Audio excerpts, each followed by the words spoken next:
So the procedures. So how do you write a procedure section as part of the method? Now, the way to think about this is it's like a recipe. So when you go and get a recipe book and you open it up, you have that recipe in front of you and you can follow it step by step, and therefore you can repeat it, and you should be able to produce the same creation that you see in that recipe book. So it's the same here with the method section, that you're providing all the recipe details that somebody else can follow it. So when you put a recipe together, if you think about it, you've got obviously a description of the materials. So that might be, baking a cake, the eggs and the butter and the flour and so on.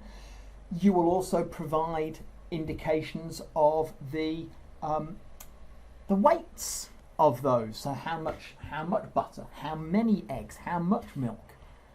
So the same applies when you're writing a method section.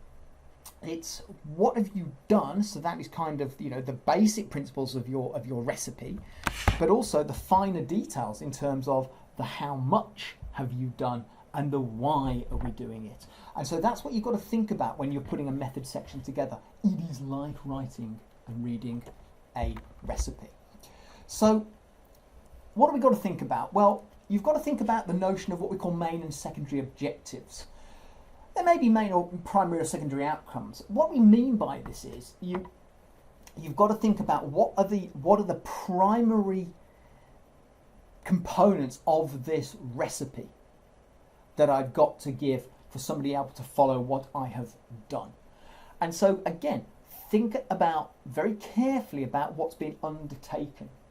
And in order to do that, you've got to think about all the things that go into that. And again, imagine baking a cake and you go through the whole recipe, but actually they don't give you any of the weights or the quantities or the volumes to be used. So you couldn't repeat it. So you might have got all the materials that you need, but you haven't got that part of it. Or they give you all the weights and the volumes and the quantities, but they don't tell you in what they relate to. They don't tell you whether that volume is to do with the butter or the milk or whatever it is. It's the same here. So you have to set out, again, systematically, and again, that key phrase that keeps cropping up, without ambiguity, we have to set out what we've done. And so that is the notion of procedures, materials, and approach. So the procedures are what we did. The materials is what we used, and the approach is kind of the order that we adopted within our whole method. So what information we have to provide are obvious things like, for example, the equipment. You've got to provide the manufacturer's name, and for example, maybe when we say address, certainly the country where that device was produced. And if it's kind of a piece of equipment like a heart rate monitor, say it's from Polar, you'd give the serial number. So that might be a Polar 8S, 810S, so that somebody can recognize that you've used a particular kind of heart rate monitor. You have to set out the procedure in sufficient amount of detail that somebody else can reproduce it. Go back to the recipe. So, when you read a recipe, it doesn't tell you in, the finite detail, particularly if you're buying an off-the-shelf kind of recipe. It doesn't tell you, for example, that you start stirring after 15 seconds, and at 35 seconds you pour in the salt, and you keep stirring until the last granule of the salt dissolves. It doesn't give you that level of detail. But what it does do is it tells you, take the salt, put it in, mix. It's the procedure. So you have to, again, think about how much detail does somebody need in order to be able to reproduce your test and therefore reproduce your results. If you're using methods which are established methods, and what we mean by that is if you are in essence repeating something that somebody else has done, another author has done, then it's a validated method. Well, yes, it's a validated method, so reference their method. Now, if you're altering it, you would state, that you've altered the method. So, for example, you might write VO2 max was a modified version of the VO2 max protocol of Midgley 2003 was used, comma, where we adjusted the speed increments to 0.5 kilometre an hour as opposed to 1 kilometre an hour. But you're referencing and saying, actually, we're following everything else in their protocol. If you're following it line, exactly, then just state, grip strength was recorded as according to the methods of Smith et al. 2011.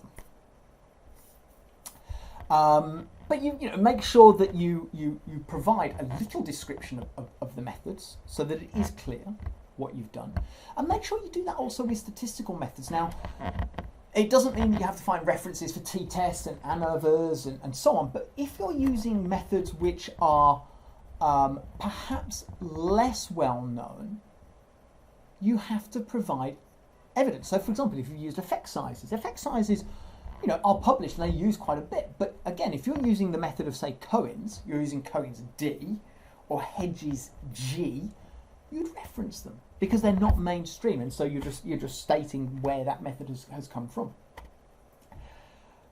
But you maybe use something which is a brand new method, or it's completely modified method. Then you have to set that out in quite specific detail, and you'd have to justify why you've done that in the method section.